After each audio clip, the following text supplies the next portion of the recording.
Mahalakshmi serial today episode என்ன மாதிரியான ட்விஸ்டாக்க போகுதுன்னு பார்க்கலாம். நான் ப்ரெக்னெண்ட்டாக இருக்கேன்ற விஷயத்த சொன்னதுமே ரொம்பவே வருத்தப்பட்டுட்டு இருக்காங்க. நாம ராதிகாவை நினைச்சு ரொம்பவே வருத்தத்தில் இருக்காங்க.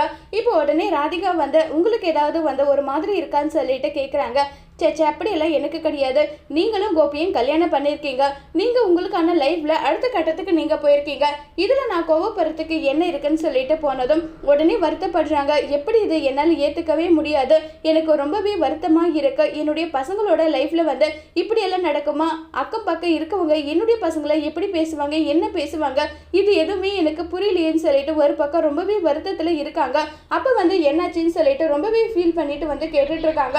அங்கே நடந்ததை சொல்லிட்டு இருக்காங்க. உடனே நம்ம ராதிகாவை நினைச்சு ரொம்பவே வருத்தத்துல பாக்கியம் இல்ல எது நடந்தாலும் பார்த்துக்கலாம், இதுக்கு மேலே இதை பத்தி பேசி எதுவும் ஆக போறது கிடையாதுன்னு சொல்லிட்டு ரொம்பவே ஃபீல் பண்ணிட்டு இருக்காங்க. அடுத்த ட்ராக்கை பார்த்தீங்கன்னா நம்ம பாக்கியம் கேன்டீன்ல இருக்காங்க. அப்ப நம்ம பழனிசாமி இந்தாங்க பூன்னு சொல்லிட்டு ஒரு கூட நிறைய பூ எடுத்துட்டு கொடுக்குறாங்க. கூட நிறைய பூ எடுத்துட்டு கொடுத்தது, என்ன சார் இவ்வளோ பூ எடுத்துட்டு வந்திருக்கீங்கன்னு சொல்லிட்டு கேட்குறாங்க. என்னுடைய ஃப்ரெண்டு பூ கடை நிறைய இருக்கு, அதில் பூ மீந்துருச்சுன்னு சொல்லிட்டு கொடுத்தாங்க. சாமிக்கு இது போடுவீங்க, நான் எடுத்துட்டு வந்தேன். என்ன சார் சாமிக்கு தான் போடணுமா? இல்லைங்க நான் ஏன் வச்சுக்க கூடாதுன்னு சொல்லிட்டு இப்போ நம்ம பாக்கியம் தலை நிறைய மல்லிகைப்பூ வைக்கிறாங்க. இதை பார்த்து பயங்கரமா சந்தோஷப்படுறாங்க நம்ம பழனிசாமி. எதுக்காக சாமிக்காக போடுங்க, நான் கொடுக்குறேன், அது தலையில ஏன் வச்சுக்கணும் அப்படின்னு இவங்களுக்குள்ளே நம்ம மேல ஏதோ ஒரு கரிசனை இருக்குன்னு சொல்லிட்டு பழனிசாமி ரொம்பவே சந்தோஷப்படுறாங்க. இப்போ நம்ம பாக்கியா கூட நிறைய பூ எடுத்துட்டு போயிட்டு கொடுத்ததுமே உடனே இப்போ ரொம்பவே சந்தோஷமா செல்வி சொன்னதோ, நீங்க நினைக்கிற மாதிரி எல்லாம் கிடையாது, நான் அவரை ஆஸ் அ ஃப்ரெண்டா தான் பார்க்குறேன், நீங்க தயவு செஞ்சு இந்த மாதிரி பேசி தேவையில்லாத விஷயத்தெல்லாம் பண்ணாதீங்கன்னு சொல்லிட்டு பயங்கர கோவப்படுறாங்க.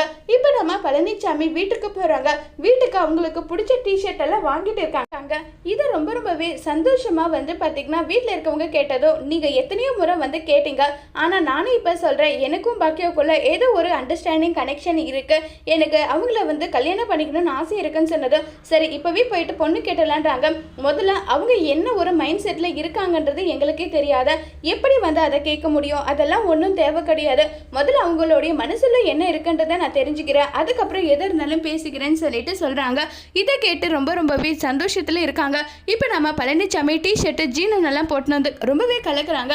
பாக்கியாவை எப்படியாவது இம்ப்ரெஸ் பண்ணி ஆகணும்னு சொல்லிட்டு பழனிசாமி செய்யற வேலையெல்லாம் நம்ம பாக்கியாவுக்கு தெரிஞ்சா பாக்கியா என்ன மாதிரி ரியாக்ட் பண்ண போறாங்கிறத வரப்போற எபிசோட்ல வெயிட் பண்ணி பார்க்கலாம். தேங்க்யூ.